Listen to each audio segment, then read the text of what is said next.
पार्वती, अब उसके हाथ पीले करने का समय आ गया है। पर हमारी आनंदी तो अभी सिर्फ 9 साल की है।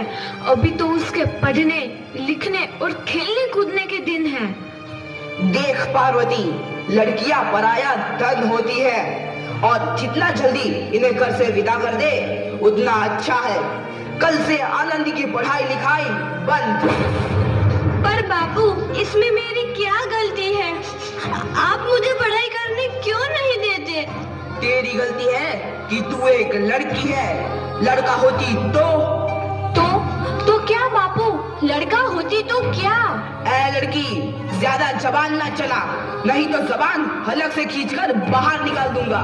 बापू, मैं पढ़ लिख कर कुछ बनना चाहती हूँ। मेरी पढ़ाई ना रोको बापू। आनंदी, तुझे पढ़ना है तो पढ़, लेकिन सारी उम्र बाप की छाती पर यूं बोझ बनकर ना बैठ। पर बापू, अभी तो मेरी उम्र पढ़ाई लिखाई की है। मुझे पढ़ लिख कर डॉक्टर बनना है। पढ़ाई पढ़ाई पढ़ाई, आज तो तेरी इन किताबों का काम तमाम करके ही छोड़ूंगा। ये ले। नहीं बापू, मत फोड़ो बापू। मत छोड़ी। नहीं बापू, नहीं। बापू, ये तुमने क्या किया? तुमने मेरी इन किताबों को ही नहीं फाड़ा बापू, मेरी किस्मत फाड़ दी, मेरी किस्मत। ये कॉपी किताबें ना सिर्फ छोरों के हाथ में अच्छी लगती है, लड़कियों के हाथ में तो सिर्फ मेहंदी अच्छी लगती है, मेहंदी। पर बापू, मैं लड़की हूँ तो क्या हुआ? लड़का और लड़की तो हमारी दोनों आंखों के समान होते हैं। चुप कर आनंदी, और यह एहसान मान कि अब तक जिंदा है तू। कहीं बचपन में गला दबाकर मार दिया होता तो यह तेरी बकबक नहीं सुननी पड़ती आज। पर बापू, मुझे चूल्हा जलाना अच्छा ना लगे है। देख छोरी, जितना जल्दी हो तू चूल्हा जलाना सीख ले, उतना ही अच्छा है तेरे लिए। और हाँ, तेरा ब्याह तो होगा, वो भी कल के कल। अबला जीवन है तुम्हारी यही कहानी। आंचल में है दूध और आंखों में है पानी। मुझे माफ कर दे बेटी, तेरे बापू के जिद के आगे मेरी एक न चलेगी। माफ कर दे बेटी, मुझे माफ कर दे।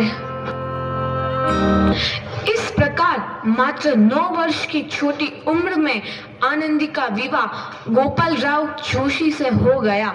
बाल विवाह एक सामाजिक कुरीति है और इस कुप्रथा का शिकार होना पड़ा आनंदी को। 5 वर्ष बाद आनंदी 14 साल की हो गई है। उसके घर एक शिशु ने जन्म लिया है। देखते हैं आगे क्या हुआ। देखिए ना, इसे क्या हो गया है? इसका माथा तो अंगार की तरह तप रहा है। इससे तो बहुत तेज बुखार है। आप बिना कुछ भी बोलते हैं, दीजिए मुझे। माधव, जल्दी से वैद्य जी को बुला के लाओ। जी, अभी बुला के लाता हूँ। ये तुम क्या कर रही हो आनंदी? भगवान की विभूति लगा रही हूँ। बस करो आनंदी, ये सब अंधविश्वास है। अरे आप यकीन तो कीजिए, भगवान की कृपा से इसका माथा ठंडा हो रहा है और बुखार भी उतर गया है ना बाबू? देखिए, दीजिए मुझे। उठो बाबू, आंखें खोलो, तुम्हें तुम्हारी माँ बुला रही है। आंखें खोलो, देखिए ना इसे क्या हो गया है। आंखें भी नहीं खोल रहा। आंखें खोलो बेटा। आप चुप क्यों है? आंखें खोलो बेटा, आंखें खोलो। आनंदी, हमारा बेटा कभी आंखें नहीं खोलेगा। नहीं, ऐसा नहीं हो सकता।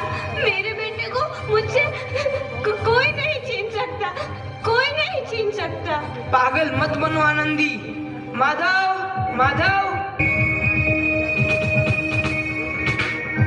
आनंदी, बंद करो ये पागलपन। भगवान ने मेरा बच्चा छीन लिया।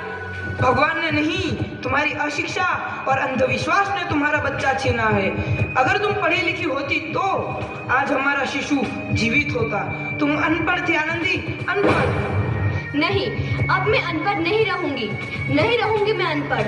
मैं पढ़ूंगी ताकि कल किसी और आनंदी को इलाज के अभाव में अपना बच्चा ना खोना पड़े। शाबाश आनंदी, और यही तुम्हारे अपराध के लिए प्रायश्चित भी है।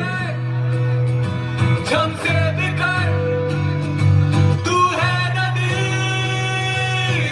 आनंदी, तुम्हारी 12वीं का परिणाम आ गया है।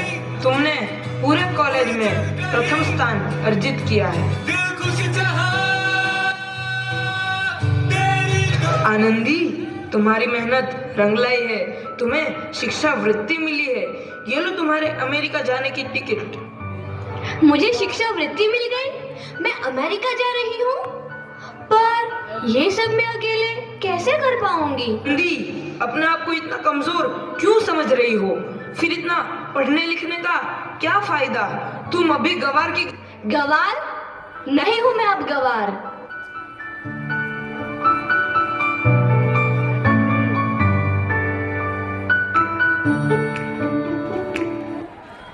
तो इस प्रकार 7 अप्रैल 1883 को आनंदी अमेरिका के पेंसिल्वेनिया के लिए रवाना हुई और 3 साल बाद उन्होंने डॉक्टर ऑफ मेडिसिन की उपाधि प्राप्त कर ली। इधर आनंदी के पिता की तबीयत बहुत खराब है। आगे क्या होता है देखते हैं। लगता है अब मेरे जाने का समय आ चुका है। अब मैं नहीं बचूंगा। ऐसा मत बोलो। शहर के सिटी हॉस्पिटल में अमेरिका से डिग्री लेकर कोई बड़ा डॉक्टर आया है। एक बार वहां चलकर दिखा लेते हैं। हाँ, सही बोला भैया। कम से कम दिल को तसल्ली तो मिल जाएगी। हाँ हाँ, चलो चलो जल्दी हॉस्पिटल चलते हैं।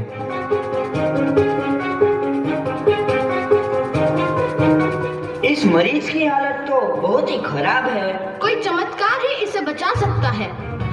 ऐसा मत बोलो भाई। डॉक्टर साहब कब तक आ जाएंगे?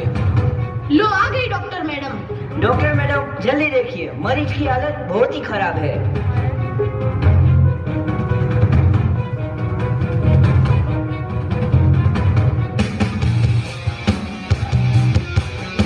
अब आप बिल्कुल ठीक हैं।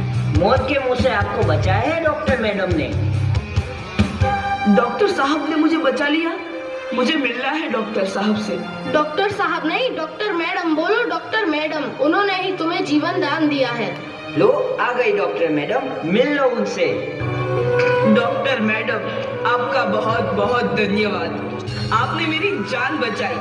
इसके बदले में मैं गरीब भला आपको क्या दे सकता हूँ? वचन चाहिए मुझे कि कभी ये नहीं कहोगे कि लड़कियां कुछ नहीं कर सकती। वचन? ये कैसा वचन?